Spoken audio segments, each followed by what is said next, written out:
Hello viewers, my name's Alan and welcome back to my home workshop. Little project I've got on hand today is all about, well, it's actually a component of a project to replace the towel rail in the bathroom.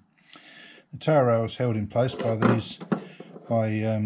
rails running between these two pillars, and the problem is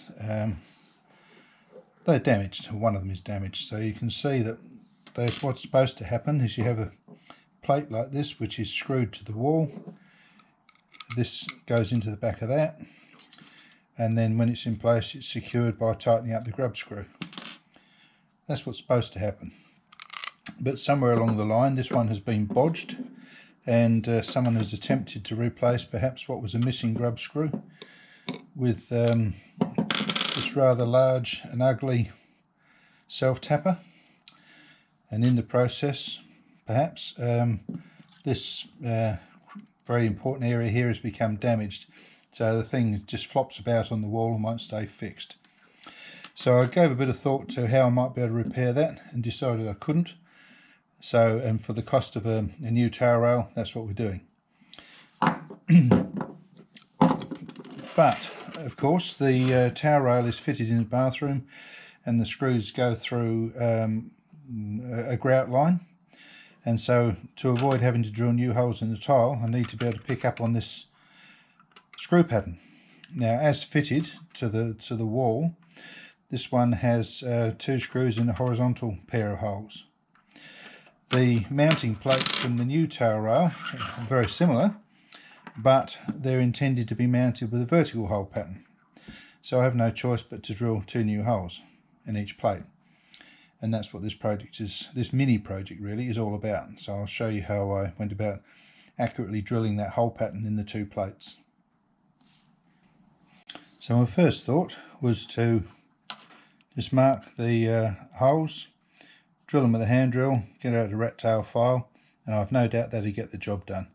But I thought there was no fun in that. I've got a milling machine, and so a hammer everything is a nail, so this suddenly looks like a milling machine job to me. And that's what the way I'm going to do it. Actually, not least because the material of this new plate is relatively thick, and it's going to be easier to use a milling cutter than a file.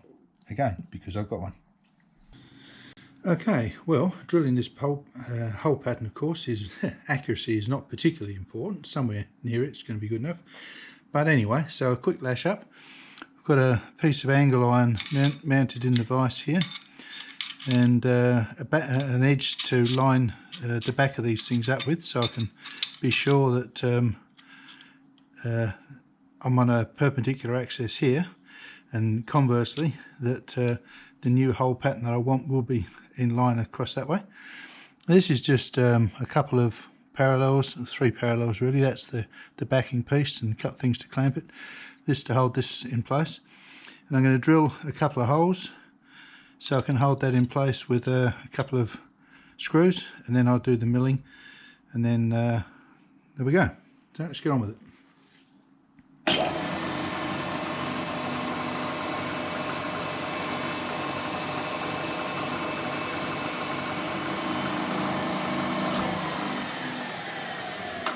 Be handy if I remember to tighten the chuck up first, wouldn't it? So the drill just didn't disappear into the chuck. Start again. Right, let's see if we do better this time. There we go. Oh, that's bending down a bit. I think we'll put some support under that. Okay, let's try again. Put a packing piece under there to hold the front edge of that up. That should sort that out.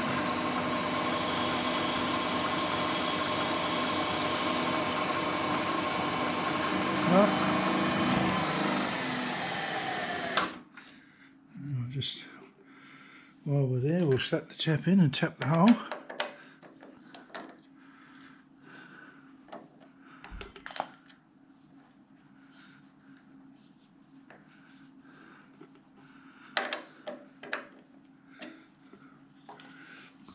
Get the back gear, get down really slow. Just have to change the direction of rotation. Right. really slow.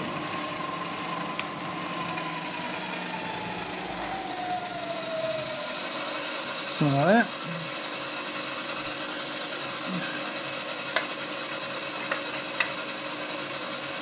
Bit of tapping juice.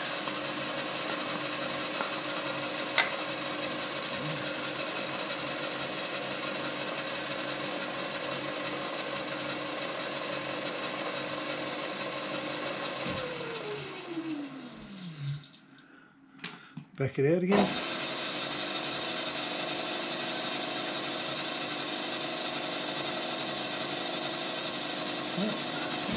That's the first one done, so we might as well put that screw in. Make sure there's no messing about.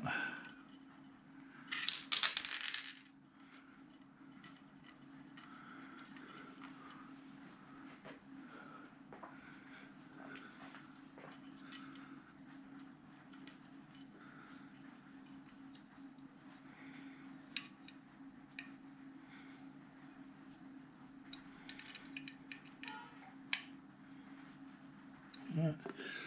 We'll do the other one. Oh, just get the change the tap out for the drill.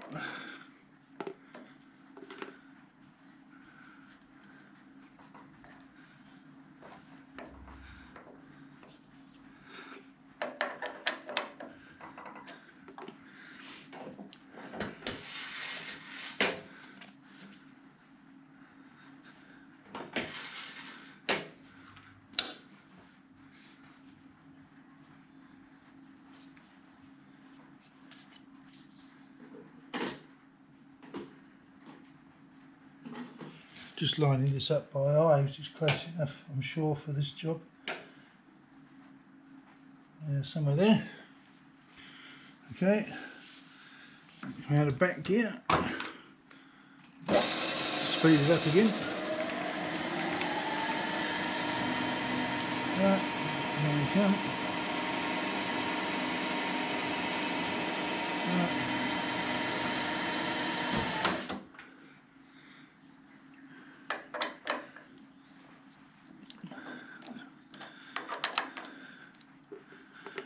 Put the tap back in.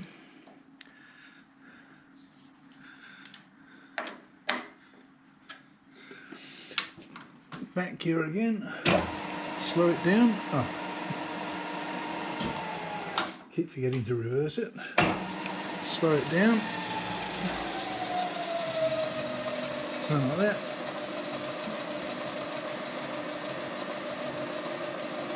Tapping juice.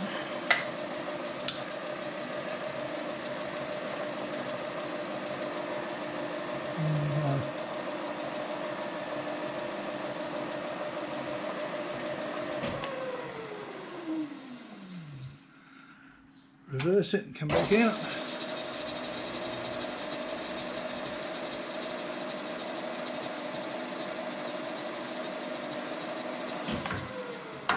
There we go. Get that tap out and the drill out.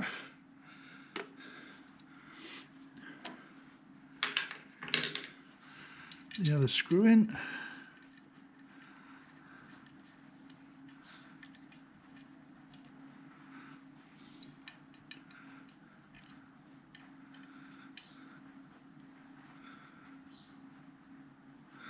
That should hold it just fine. And now to get properly aligned on the centre there.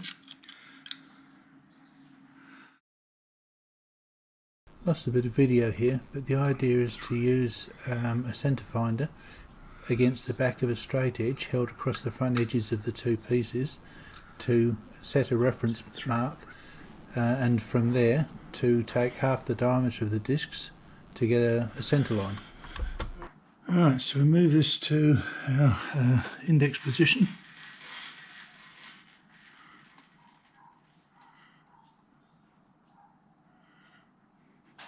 And that should have us right on the centre line.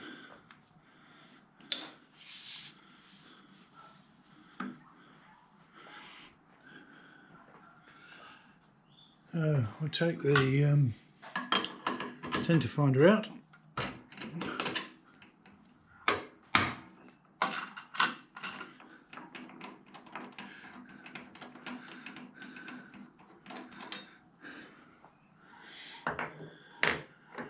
I might just put the drill chuck back in so I can put a pointer in there just to get an eyeball on it, make sure that my calculations do seem to be about right. Always good to have independent sanity checks on instead of just relying on dead measurement. So come down, across, see if that's in the middle. Right on my line, so I'm happy with that. It's going to be good enough for this anyway. I mean, remembering what we're trying to do here. Get that out.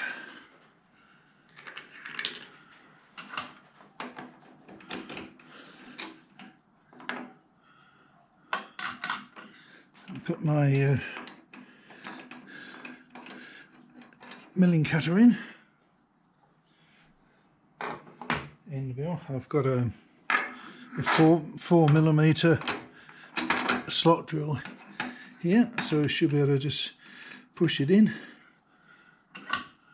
and then go sideways to get the slot. I have to remember I haven't tightened that cutter.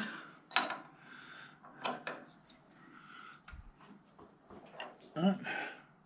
Sure that doesn't slip. Now let's have a look. Where are we?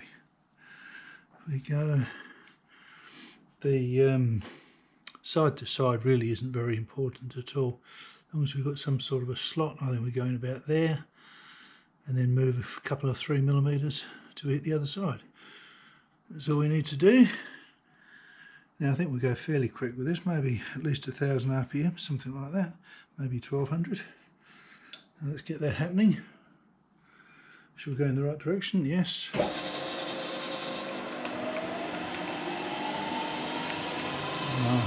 yeah, 1400, something like that. Right.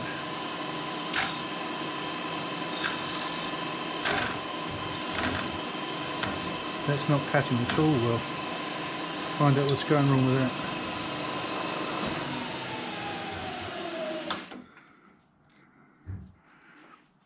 Right, well I think I've worked out what's going on. I think this is stainless steel and my end mill wasn't very, slot drill wasn't very sharp. So I'll slow the drill down and give it a pilot drill, pilot holes to start with. See if this goes better for us. That's tough stuff. That does not want to cut.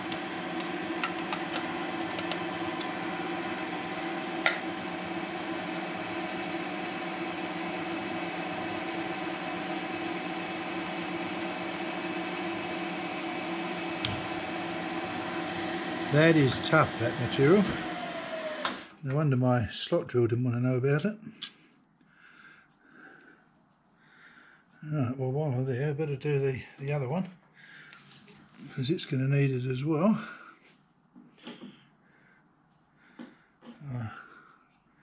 Actually I might make sure, I might put the slot drill back first to make sure I go back and inject and say, oh, actually if I zero the DRO that should do it, shouldn't it? Alright, so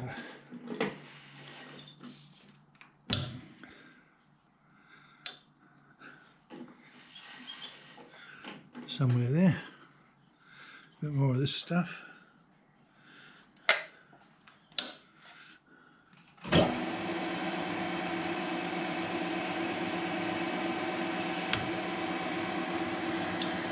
Right.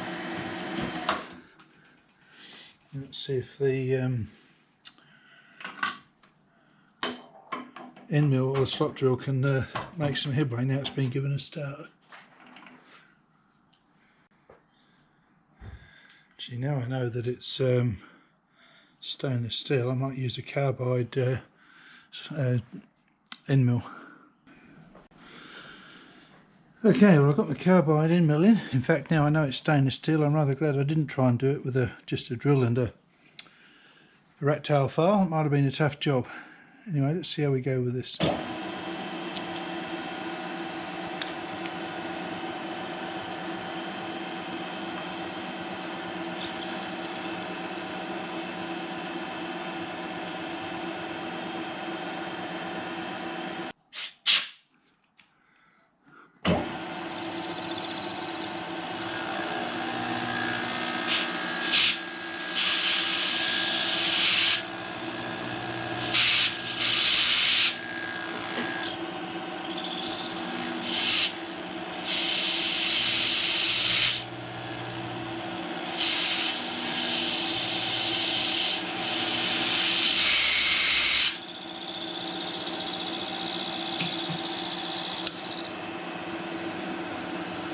That's one done.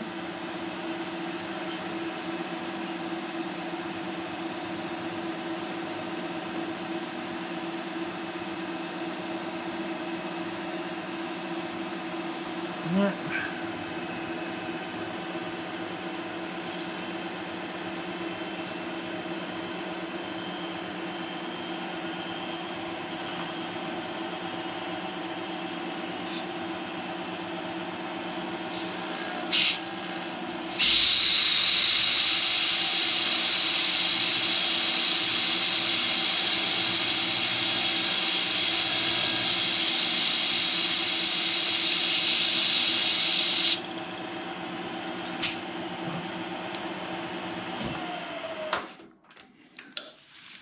That's the other one.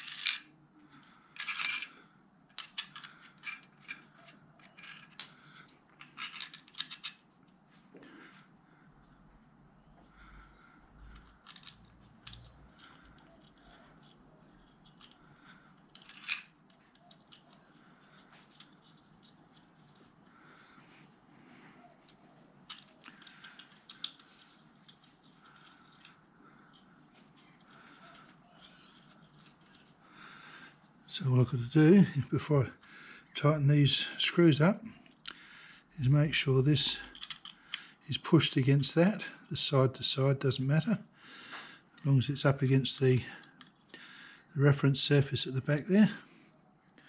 I'll be on the centre line again, or perhaps more importantly on the same alignment as the other one, because the thing is to make sure they're both level rather than should be good enough. I need you to be there. Right, so we'll change back to the drill, because that end mill that's in there at the moment is a 4-fluter, I believe, but it certainly isn't a slot drill. So it'll need a pilot hole to get started.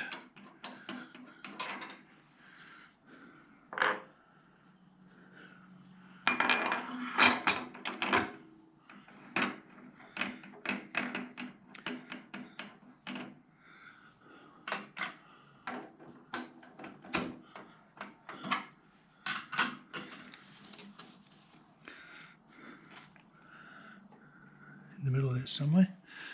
Bit of this. Off we go.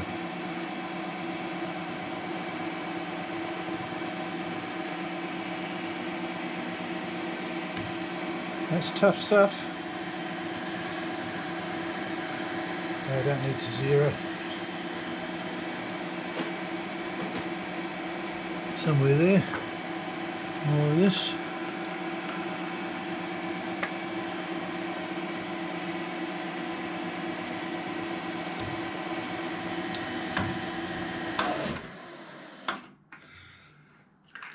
I can take the drill out now as well.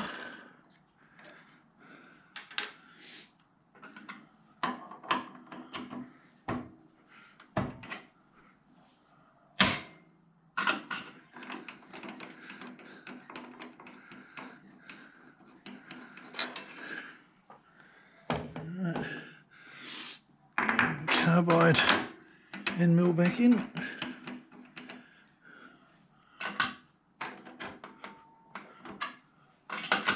Right, now we get a bit of paste going.